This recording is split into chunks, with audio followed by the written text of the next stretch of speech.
Have you ever felt like you don't belong, that you're a fraud, that you're going to fail, that you are afraid to show up because of what people will say? If you're experiencing any of those, it's what some people call imposter syndrome. And that's my topic for today's show on the Expat Woman Show. I'm showing up solo. This is my first time, and I'm actually experiencing imposter syndrome myself. I'm pretty nervous because usually on the Expat Woman Show on this YouTube channel, it's me and a guest, and that's so much easier because I ask the questions, the guest is spotlighted as the expert, and I can hide in the shadows. But I decided it's time for me to show up solo and start doing episodes where I can share my expertise, add value, talk about my experiences. So, who am I? I'm Naina Kaputi. I'm the founder and CEO of the Expat Woman. It's a global platform for women who have moved abroad, are planning to move abroad, or who have repatriated, to provide them with community collaboration, support through my events, resources, and an amazing community. And I also have the Expat Woman membership, which is an inner circle. It's a paid membership that takes all the support, community, and collaboration to the next level. And also, I provide opportunities for women members to also be spotlighted and showcase their expertise. I'm also a LinkedIn coach and consultant, but we talk about that in another episode.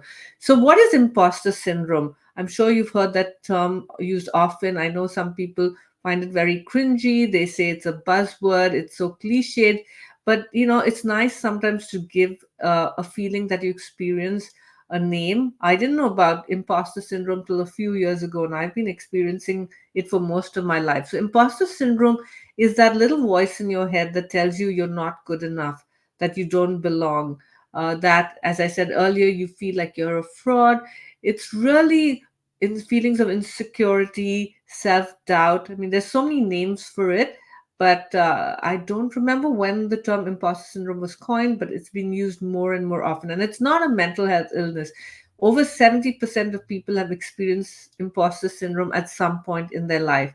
And if you've moved abroad, you're likely to experience it for sure. So, as I said before, it's that little voice in your head telling you that you don't belong, that you're going to fail, that you're there just by fluke.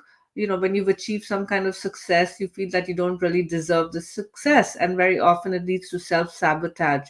So when you move abroad, especially, you might feel experience stronger feelings of imposter syndrome and self-doubt, maybe because of the language barrier. You don't look like the locals. You're putting the locals on a pedestal. You sound different, you have an accent. Maybe you don't understand the workplace culture. You don't have an identity, maybe because you don't have a job. You're starting a business and you're not able to find clients. There's so many different reasons you can experience that. I mean, even things like culture shock can create feelings of imposter syndrome. And that's why I think it's really important for us to understand what it is, why we need to overcome it, and how we can overcome it. As I said, I faced imposter syndrome. I didn't know what it was. I didn't know it had a name, but I did experience it very soon after I moved to the US, which now, at this point of recording the videos, over 20 years ago. And even though the US is a melting pot of cultures, it's still, you still feel like a foreigner. I lived in San Francisco and New York, which is pretty diverse, but I was still trying to figure out the country, trying to, understand how things worked. The accents were different. I speak more British English because, India was a British colony. So, and maybe some Indian English thrown in as well. So even expressions, phrases, the pop culture. I did meet my husband who's American, and that's how I landed up living in the San Francisco Bay Area. One of my first incidents, which actually led to imposter syndrome getting even worse, was when I applied for a job shortly after I got my work permit, and I didn't get hired for the job because the woman didn't like my accent. And I learned about that later through a third party. And that was like really affected me. It was, stopped me really from showing up and sharing my voice because I felt I was being judged because of my accent. Things have changed a lot, and I've, learned through trial and error and through my building my own self confidence that I can still be successful in the US, and that was one person, and I might face those challenges again, may not be so overt, but I at some point might experience that. So let's talk about why you need to overcome imposter syndrome, why it's important to overcome these feelings of self-doubt and insecurity. As long as you suffer from imposter syndrome, you're not going to step out of your some comfort zone. And when do you really experience it? It's for, as I mentioned earlier, it's when you move abroad, when you're moving to a new country, you're stepping out of your comfort zone. That's when usually experience it. When you're trying something new, maybe you are applying for job and you again feel like, should I apply for this job? Maybe I'm not qualified enough. Maybe all my experience, my education has been in another country. They're not even going to look at me. uh, Maybe I'm not good enough. Or you want to go to a party, an event, a networking meetup, and you feel like you're the foreigner, no one's going to want to talk to you. What are you going to tell people? Maybe you don't have a job, or you're not currently employed, or maybe you don't have anything going on besides having moved to the country, and you're like, what am I when people ask me, what do I do, what am I going to say? And again, those are feelings of imposter syndrome that we need to overcome, right?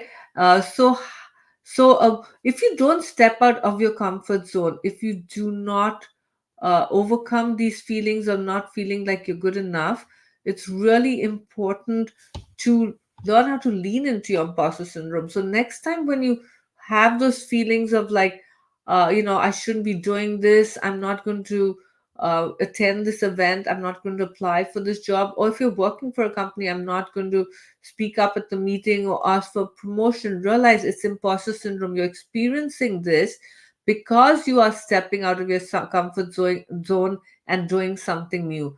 So when you acknowledge those feelings of not feeling like you're good enough, that's when you'll be able to accept it, right? There's plenty of times in my life in the US and even before that where I've not wanted to do something, but when I've done it, that feeling of success, of confidence, of pushing myself, of putting myself out there are immense. And not always will you succeed, right? But for me, it's like just doing that is a win, and it's going to give me further confidence and satisfaction. So it's very important for you to acknowledge this, you're suffering from imposter syndrome, and then step out of your comfort zone, because studies have also shown that people who do not step out of their comfort zone, who let imposter syndrome get the better of them, will experience burnout because they may be working in a job and not really moving out of that position, even though they're unhappy because they feel like they don't deserve success. So they will experience burnout, or not feeling fulfilled with their careers. It can affect your relationships with other people. It can lead to isolation. It can lead to unhappiness. It can lead to you not wanting to live in that country anymore because you're not doing the things that you want to do, because self-doubt and feelings of not being as good as everyone else is stopping you from putting yourself out there. So it's important for you to overcome imposter syndrome. And I mentioned that you lean into imposter syndrome, right? So you never ever get rid of those feelings of imposter syndrome. But next time you hear that little voice in your head that says you're not good enough, you don't deserve to be here, it's imposter syndrome telling you that, and it's showing up because you're going to be doing something new, maybe something exciting, maybe something difficult, maybe something that requires you to push yourself, but you want to give it a try. One of my favorite quotes is by Nelson Mandela. He says, I never lose. I either win or I learn. And I like to keep that in mind when I'm doing something new, including this YouTube channel, right?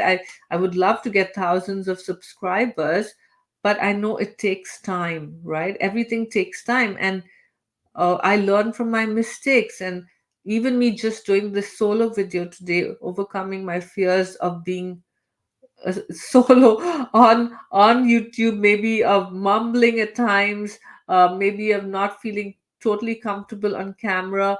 our feelings of self-doubt. But then at the same time, I want to think about, if I show up on camera, if I'm adding value, maybe one person will benefit from me showing up, right? So how powerful is that? So you also, so that's another thing you need to keep in mind. One is to lean into your imposter syndrome when you start feeling, not confident enough, and have experiencing all these fears. Tell yourself it's imposter syndrome, and then also think about, by you showing up, whatever you do, whether it's asking for promotion and you get a senior position at a company, or you go to an event for expats or even non-expats, and you network and you meet some people, you're spreading joy, you're adding value. Maybe someone will benefit from you being at an event, by you getting a new job, by you starting a business, by you speaking up at a meeting, connecting with people. So think about that. Focus on, when I show up, when I step out of my comfort zone, not only is it going to help me, but it's also going to maybe help someone else. Maybe someone else will benefit from me showing up, whatever it is you're doing. By me stepping out of my comfort zone, maybe I'll be of service to one person. So I just want you to keep that in mind. And here are some other tips if you're experiencing imposter syndrome. One is, do not compare yourself to the locals or put other people on a pedestal. Maybe there are people who've been in this country for years or were born in this country. Maybe you're comparing yourself to them at work, at events, like, or maybe they are speakers, they have businesses, and you're like, wow, look how successful they are, and I can't be like that them. But remember, we don't know their backstories. They might have been at this for years. So don't compare yourself. Remember, you have unique experiences, and you have unique expertise. So never compare yourself to anyone. You should put yourself on a pedestal. Another thing is self care and self compassion. It's very important that you take care of yourself.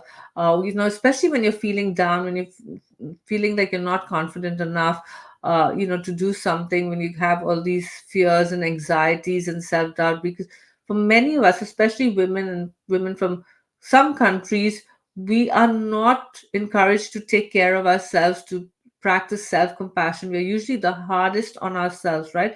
Just think about, if a friend came up to you and told you that they were going through a hard time, or they want to do this but they don't feel comfortable enough. You're not going to be rude to them, or start being really hard on them. You're going to be compassionate. You're going to encourage them. So treat yourself that way. Also, when you've moved abroad and you're experiencing all these feelings that come with imposter syndrome, self-care can include maybe going for a walk, doing something nice for yourself, maybe finding a local coffee shop, having a coffee if you can afford it, going to a spa, getting a massage, buying something nice for yourself, going window shopping, maybe doing meditation, light some candles, do things that make you happy. When I moved to the US, I was so desperate to find a job. I felt my job was connected to my identity, because when I'd go for parties and events, people say, "What do you do?" And I felt bad to say I don't have a job, right? But those things didn't matter. I wish I had taken more time to be compassionate to myself, to have played tourist. I lived in San Francisco. It's a beautiful city. I didn't really do much. And then there was this fear of, like, I don't have a job, so I shouldn't be spending money. And money comes and money goes. I mean, again, you don't want to be extravagant, but I could have done so many things that I don't have the time to do today, because now I'm married, I have kids, I have a business.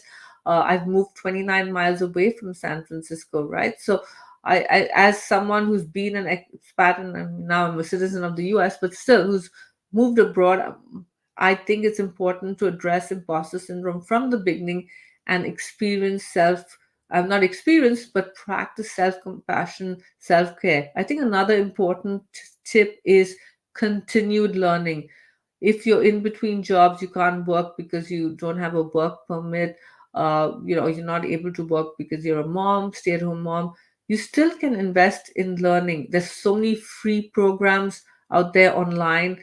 If you live in countries where they have libraries and they have free workshops, they have free events, so even if you have to pay something, find what lights you up, what you want to learn more about. Maybe it's even just learning about the country or learning the language, but investing in some learning, in enhancing your skills, can also help build your self confidence, can help you feel like you are of value, that you have some worth. So I think continued learning is very important, and there's so many ways you can find it. Another great tip I'd like to share is create an I am great folder. Uh, when we're feeling really low, when we're feeling down on ourselves, when we're not feeling like we are successful, maybe having a folder either on your computer or like a journal where you either write positive things about yourself, like, I deserve to be happy. I am a successful entrepreneur. I will be a successful entrepreneur. I would like to travel and see so many countries. So it could be a wish list, it could be something positive. I deserve to do this. I am experienced. I am eloquent. I am articulate. Right? So putting those are like positive affirmations. Or if in your previous jobs or even in your current job or whatever you do, if people have sent you feedback, testimonies that are positive, you should put those in your I am great folder and look at them when you're feeling like you're not good enough. They definitely will lift your spirits. Another very important thing to overcome imposter syndrome is finding your tribe, finding other people either in the city you've moved to. They could be locals, they could be other expats, it could be people from the country you've moved to, people, like minded people, and you want to connect with people that lift you up, not people that bring you down. I think it's very important not to be surrounded by toxicity, toxic people, or negative people. So that's another important thing to keep in mind. If you can't find someone locally, maybe you can find Facebook groups. We have a great Facebook group with the Expat Woman. If you just go to Facebook and enter the Expat Woman, you'll find our community. As I said, we also have a membership, which is our inner circle, which is even more intimate. So find Facebook groups, find in-person groups, either in uh, you know other meetups. Just look for people that you can connect with. And I did, and that's why I started the Expat Woman, because initially I had a hard time finding my community, and I felt that I kind of could connect better with people who had moved here from another country, because we were all kind of navigating the country together.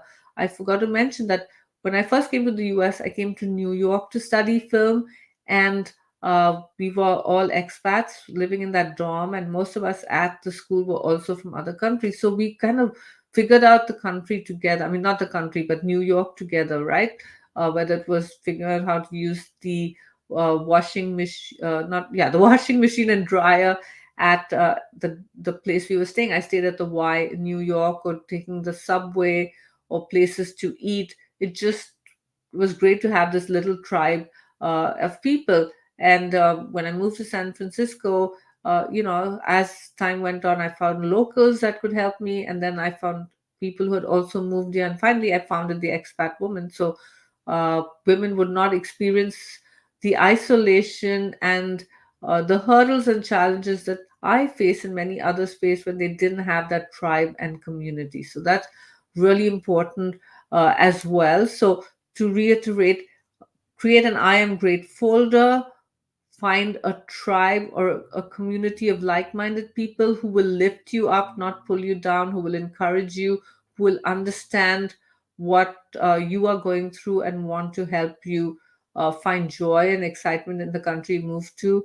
Continued learning, whether it's learning, about whether it's enhancing your skills or learning about the country you move to, learning the language, learning about the culture, leaning into imposter syndrome, knowing that little voice in your head is because you're doing something new, and not giving into it, but maybe embracing it. Maybe give it a name. Maybe call it Patty. Hey, Patty, I know you're showing up now because I'm going through a hard time. So I welcome you, and let's do this together, right? Self compassion, being kind to yourself, doing nice things for yourself, focusing on the value you will add and the service you might be of to when you put yourself out there and do something new, when you kick imposter syndrome to the curb. So these are some tips. I would encourage you to maybe, if you are experiencing imposter syndrome, try one of these today. right? And finally, I want to add, say yes to new opportunities.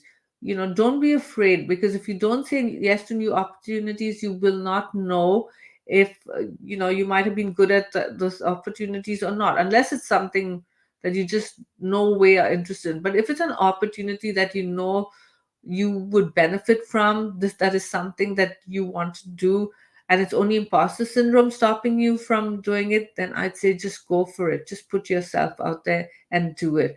All right, so thank you so much for watching this. I hope you found this video valuable. If you have any questions or comments or want to share about your experiences with imposter syndrome or things that have worked for you, let me know in the comments. I go live every week on the Expat Woman show, usually with a guest, but as I mentioned, I'll be doing more solo episodes.